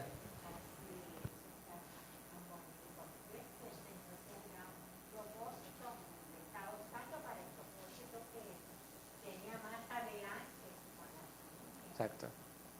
En ningún lugar se nos dice que él articuló su fe en Jehová en medio de las circunstancias, pero tampoco se nos dice que se haya quejado. Ámbar.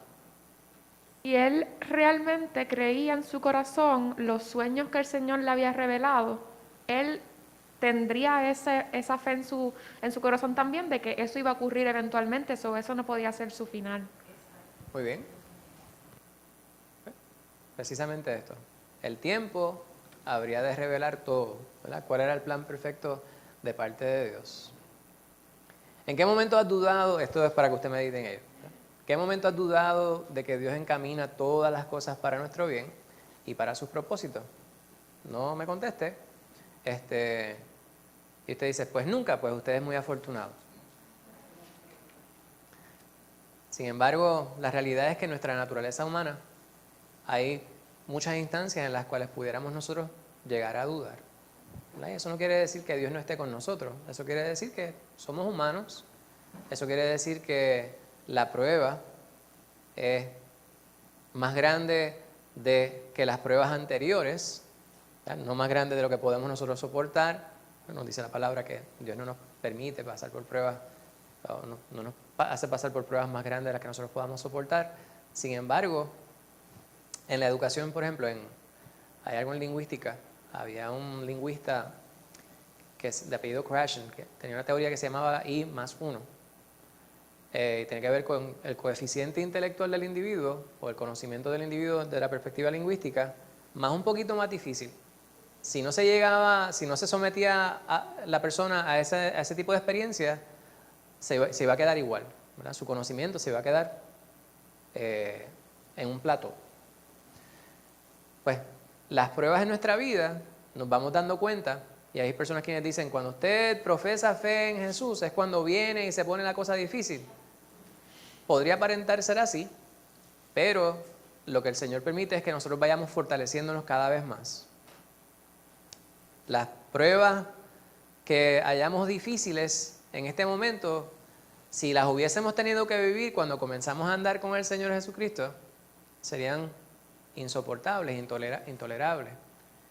Pues en la vida de José vemos nosotros como las distintas pruebas le fueron preparando precisamente para los eventos por venir. Pues en nuestra vida esto también sucede, ¿verdad? Si continuamos leyendo el resto de la historia de José, veríamos que después de pasar tiempo en prisión y ser elevado a posiciones de autoridad allí, finalmente José vino ante el faraón y fue hecho segundo en mando de todo Egipto. Todas las pruebas fueron llevándole al momento que Dios quería para bendecir a su pueblo. Génesis 41 del 15 al 21 y del 39 al 41. Karina Andrea.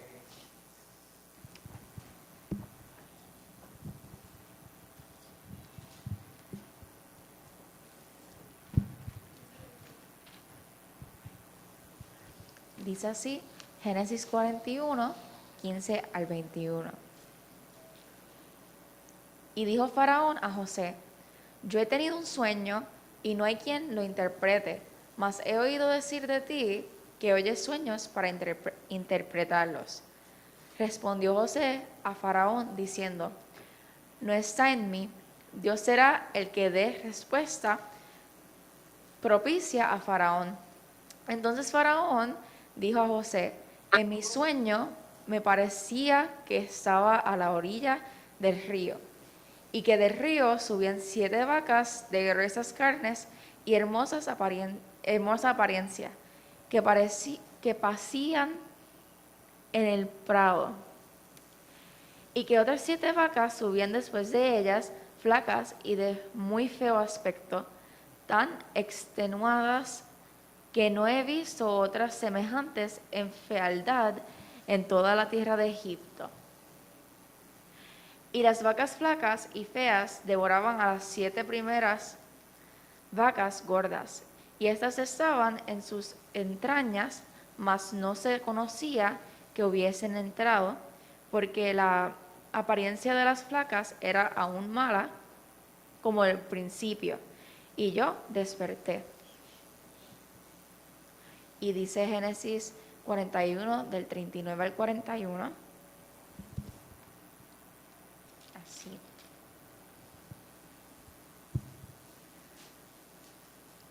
Y dijo Faraón a José, pues que Dios te ha hecho saber todo esto, no hay entendido ni sabio como tú. Tú estarás sobre mi casa, y por tu palabra se gobernará todo mi pueblo, solamente en el trono seré yo mayor que tú. Dijo además Faraón a José, he aquí yo te he puesto sobre toda la tierra de Egipto. Amén. Muchas gracias, Karina Andrea.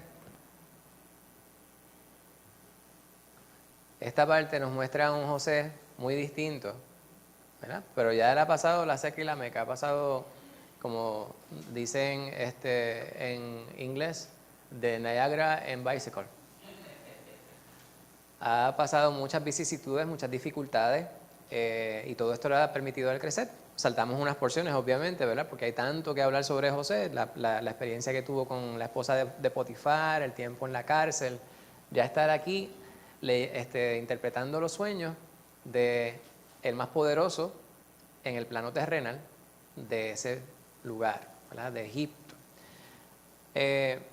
Y se lo interpreta la porción que saltamos aquí, de los versículos 22 al 38, es José interpretando qué significa esto de las vacas gordas y las vacas flacas. Y que las vacas flacas se coman a las vacas gordas. Y aún las personas hoy día, quienes no leen la palabra de Dios, utilizan esto como un refrán. Estamos en el tiempo de las vacas flacas. Cuando hablan de que si la gasolina se va a poner a 2 pesos, mira, se puede poner a 3 pesos, pero eventualmente va a bajar. Dicen que en el año 3000 no va a haber que comprar gasolina. Así que si se queda más o menos para el año 3000 o 2900, pues no, quizá el carro no necesite gasolina. Dicen las personas, ¿estamos viviendo en tiempo de vaca flaca? No. Hay lugares donde sí, las personas no tienen que comer, no tienen agua potable. Pues Dios les revela a José qué es lo que habría de suceder en Egipto, y todo esto como un plan para poder preservar la vida de aquellas personas con quienes él tenía ya un plan. ¿Por qué el Señor no lo hizo de otra manera? Porque Dios sabe lo que él quiere hacer. Y esta es la pregunta que muchas veces formulan, ¿verdad? Los cínicos tienen muchas preguntas que formular respecto a aquello en lo cual ellos han decidido no creer. Pues si has decidido no creer en Dios ni creer en su palabra, entonces ¿por qué la cuestiona? Simplemente descártala. Pero están tan entretenidos en pensar que son sabios que lo que vemos en la costura es una necedad. Ahora, en esta porción que acabamos de leer con Karina, vemos nosotros que hay un José distinto al José inicial. ¿En qué sentido podemos decir que él es distinto?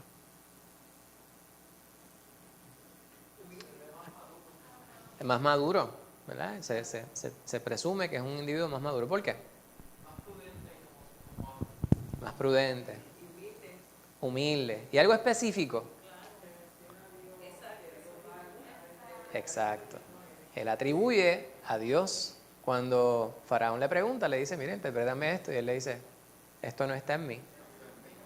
Dios será el que dé respuesta propicia a Faraón. O sea, cualquier cosa que yo te diga, no te la voy a decir por mi sabiduría. Yo sé nada. Si no fuera porque Dios realmente me utiliza, yo sería canto de papel, ¿verdad? Sería un canto de carne caminando por ahí sin rumbo. Pues eso es algo bien importante. Y es algo que podemos tomar como punto de aplicación para nuestra vida también. ¿Es nuestra vida así? ¿Somos nosotros prudentes al momento de nosotros abrir nuestros labios y proferir cualquier tipo de palabra? Hermana Rosana.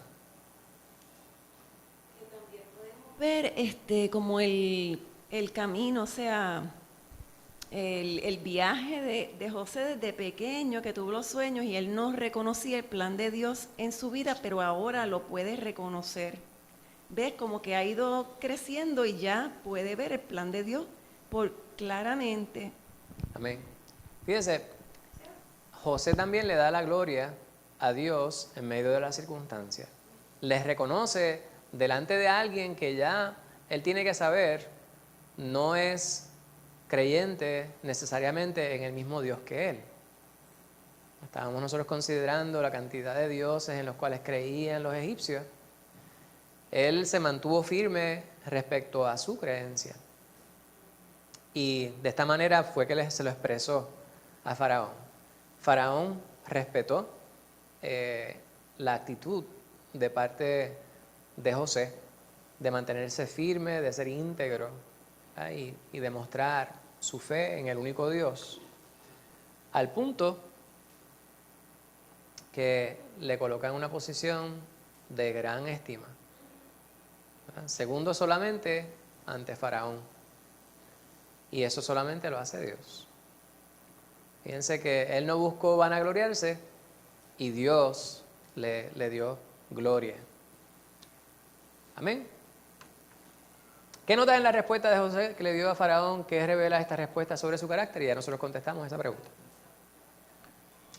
Después de que José interpretó el sueño, el Faraón lo puso a cargo de preparar todo para la hambruna que vendría, lo cual era el tema del sueño. Y vemos nosotros que esa sería la bendición para su familia y todas las personas en la tierra.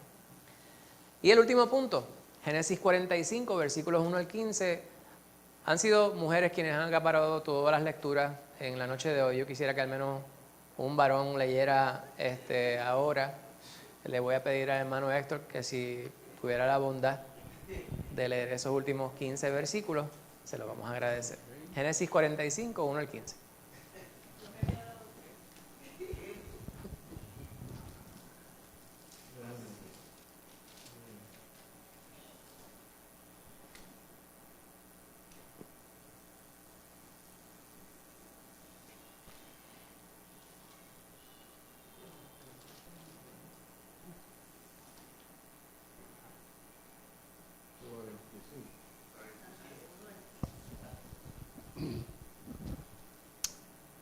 No podía ya José contenerse delante de todos los que estaban al lado suyo y clamó: haced salir de mi presencia a todos.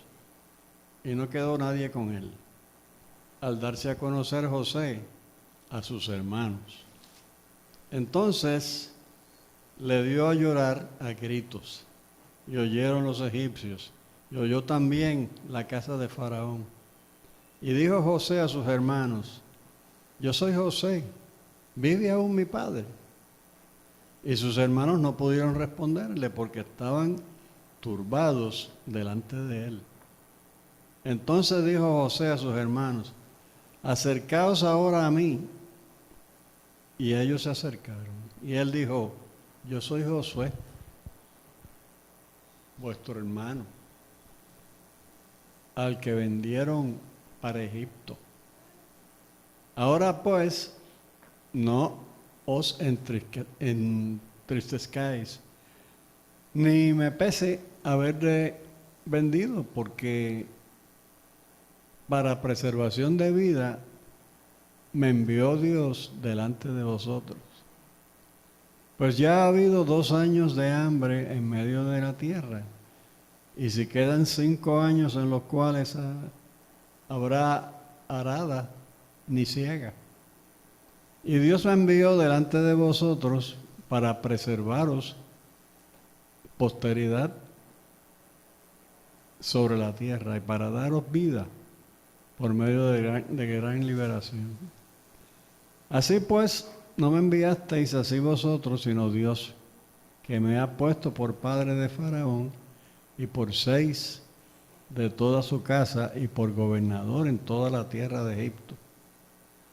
Daos prisa, id a mi padre y decirle: así dice tu hijo José, Dios me ha puesto por señor de todo Egipto. Ven a mí, no te detengas. Habitarás en la tierra de Gosén y estarás cerca de mí, tú y tus hijos, y los hijos de tus hijos, tus ganados y tus vacas y todo lo que tienes. Y allí te alimentaré, pues aún me quedan 5 años de hambre, para que no perezcas de pobreza tú y tu casa y todo lo que tienes. He aquí vuestros ojos ven, y los ojos de mi hermano Benjamín, que ni boca os habla. Haréis pues saber a mi padre toda mi gloria en Egipto y todo lo que habéis visto, y daos prisa y traed a mi padre acá. Y se echó sobre el cuello de Benjamín su hermano y lloró. Y también Benjamín lloró sobre su cuello. Y besó los hermanos, y besó a todos sus hermanos, y lloró sobre ellos, y después sus hermanos hablaron con él. Amén. Gracias, hermano Héctor, por leer esa porción. Pues vemos nosotros aquí, ¿verdad? Hemos saltado unas porciones. La porción que hace José, que piensen que se han llevado algunas cosas que no le pertenecían, para que tuvieran que dejar entonces ellos a Benjamín e irse con la preocupación de qué va a pasar con nuestro hermano, qué va a pasar con nuestro papá cuando se dé cuenta que Benjamín no está. Y todo el trama que ha hecho José, pero que vemos dentro de la porción que no leímos, cómo todo esto era contrario a realmente la manera de él ser, que todo le pesaba el tener que hacer esto, le dolía incluso tener que hacer las cosas de la manera que las estaba haciendo, pero sabía que todo iba a tener un buen desenlace. Vemos nosotros la fe de José en medio de las circunstancias. Ni siquiera le reprochó nada. En todo momento, él les habló para reforzar su ánimo, el ánimo de sus hermanos, y dejarles saber que todas las cosas que ellos habían hecho, Dios las utilizó para bien y para bendición de muchos. Y esta porción que dice que lloró, ¿verdad? La porción que dice, entonces Dios se dio a llorar a gritos. Esta estampa es algo que a nosotros se nos hace bien difícil imaginarnos. Las únicas personas que estaban allí con él eran sus hermanos y él. Y dicen que hasta la casa de Faraón escuchaban el llanto a gritos de José. Imagínense cómo estaba ese varón y cómo estaban los hermanos. ¿Qué estaría pasando por la mente de los hermanos de él en ese momento? Ahora sí. Y cuando él les dice, soy yo José, y les dice específicamente, el que vendisteis para Egipto. Y ese momento, que aunque aquí estamos nosotros leyendo, ¿verdad? Y lo que separa eso de la próxima expresión es solamente un punto. Hay personas quienes dicen, estuve a punto de perder la vida y en ese momento me pasó toda la vida por la mente en un instante. Vio ahí desde que se convirtió en un embrión, que la mamá lo parió, en lo que estaba ahí con su mamá y su familia, creciendo, la primer cumpleaños, estuve en kindergarten y ahora estoy aquí delante de este camión que está a punto de pasarme por encima. Ese punto representa todo eso que tiene que haber pasado por la mente de sus hermanos. No se nos narra, ¿verdad? Pero si usted tiene una mente gráfica como la mía, lo que tiene que haber pasado por la mente de sus hermanos, que ellos lo que merecían precisamente era eso. Nosotros pensábamos que estábamos nosotros desquitándonos, pero mira, aquí está el hombre más poderoso después de Faraón en toda la tierra. Y él sabe quiénes somos nosotros y qué fue lo que nosotros pretendíamos hacer con él. Y qué fue lo que hicimos con él. Pero el cambio inmediato, después de ese punto, es no se pongan tristes. No se pongan tristes, ni se arrepientan de haber hecho el mal que hicieron conmigo. Y ahí le da la gloria a Dios. Él reconoce y toma una persona de mucha fe para poder reconocer algo como esto. Porque aún nosotros, de momento estamos muy gozosos, ¿verdad? José le dice que llamen al papá para que vayan para la tierra de Gosén. A veces estamos nosotros en esa tierra, gozosos, y sucede cualquier cosa por pequeña que sea. Estoy bien contento, y voy por ahí por la carretera y aplasté una botella y se me explotó una goma y se me fue el gozo. Por una cosa tan minúscula, material, como se me explotó una goma. Y usted puede pensar en otras cosas que son tal vez triviales, ¿verdad? Minúsculas, o que no sean tan minúsculas. Me subió el colesterol.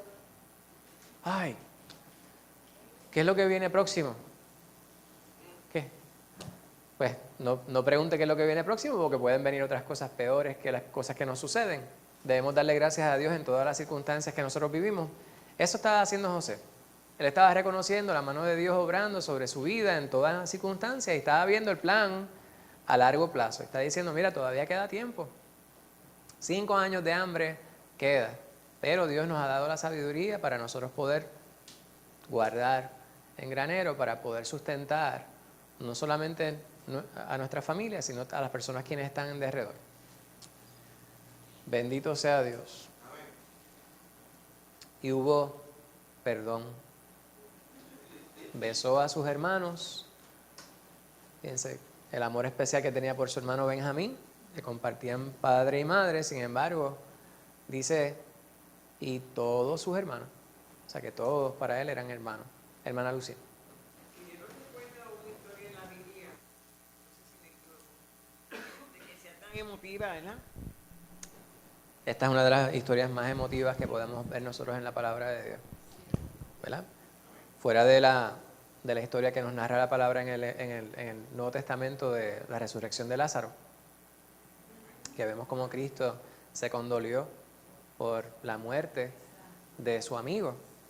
Fíjense, Cristo Jesús, siendo Dios y sabiendo que aunque Él no lo resucitara aquí en la tierra, Él le habría de ver en el paraíso, le habría de ver en la vida eterna, aún eso nos muestra la humanidad de Cristo Jesús también, ¿verdad?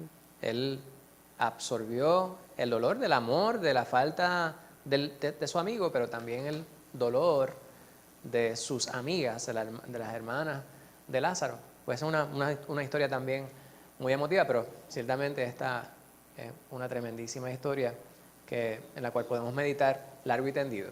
Los sueños de José se cumplieron cuando sus hermanos se postraron ante él. Los 2 sueños aquel.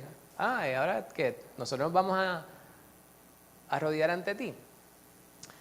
¿Qué debe haber creído José sobre Dios para responder a sus hermanos del modo en que lo hizo?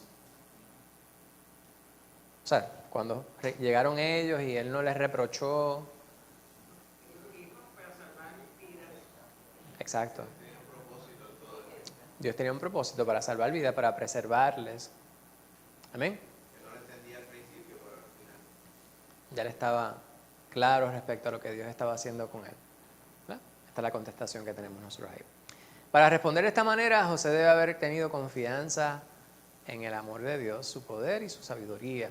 José no solo perdonó a sus hermanos, sino que también les extendió su gracia. ¿Qué paralelo ves entre Génesis 45 y la obra de Jesús? Con esto vamos terminando. Nosotros somos como los hermanos de José, ¿verdad? Y el Señor nos perdona. Exacto. Ámbar.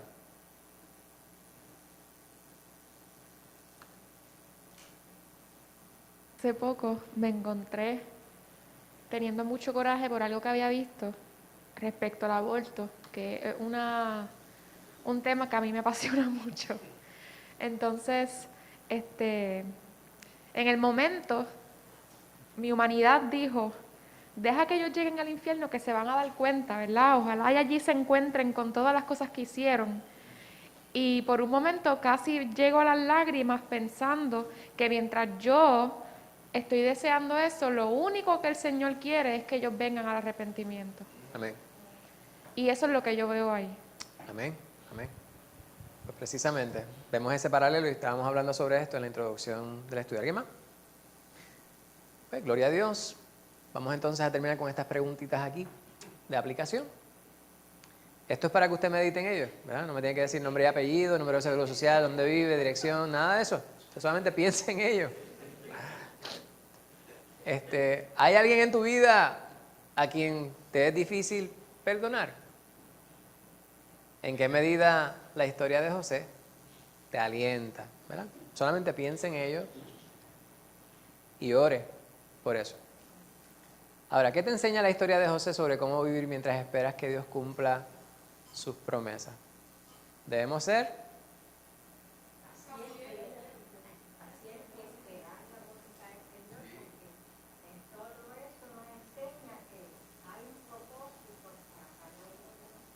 exacto. Hay que ser paciente. Esa palabra, hay que ser paciente. Hay personas quienes dicen, no le pidas paciencia a Dios. No, usted pídale paciencia. Si usted no tiene paciencia, pídale paciencia. Pues dicen, no, porque si le pides paciencia te va a mandar pruebas. Es que las pruebas como quiera van a estar, pero si usted no tiene paciencia, entonces usted no puede lidiar con la prueba. Pues, y el asunto es que a medida que uno va entrando en experiencia, ¿verdad? A medida que pasa el tiempo y con las distintas pruebas que uno tiene que atravesar, pues la paciencia va llegando.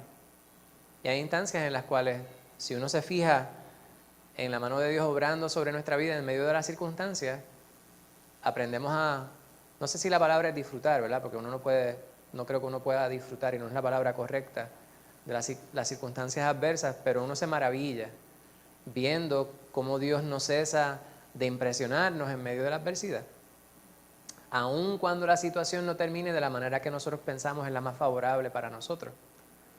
Porque hay instancias que nosotros terminamos como quiera, trasquilados. Pero cuando estamos en la paz de que Dios ha estado con nosotros en medio de las circunstancias, hay gran bendición y Dios se lleva la gloria. Pues gloria a Dios.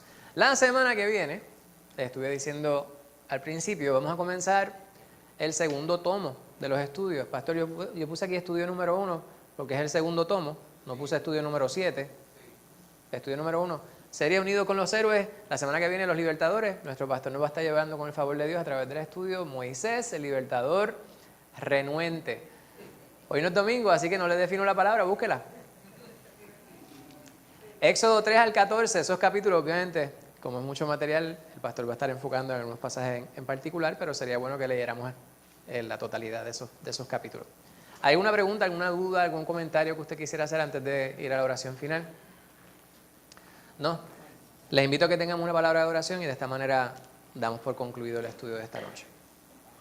Santo Dios, te damos gracias por la bendición de tu palabra. Gracias por preservarla hasta el día de hoy, mi Señor. Gracias por esta historia que hemos leído en innumerables ocasiones, sin embargo, siempre habla directamente a nuestra humanidad. Ayúdanos a aspirar a ser como José. Y no solamente aspirar a procurar todos los días obrar a conciencia respecto a lo que tú esperas de nosotros, de modo que podamos ver propósito de tu parte en todas las cosas de nuestra vida.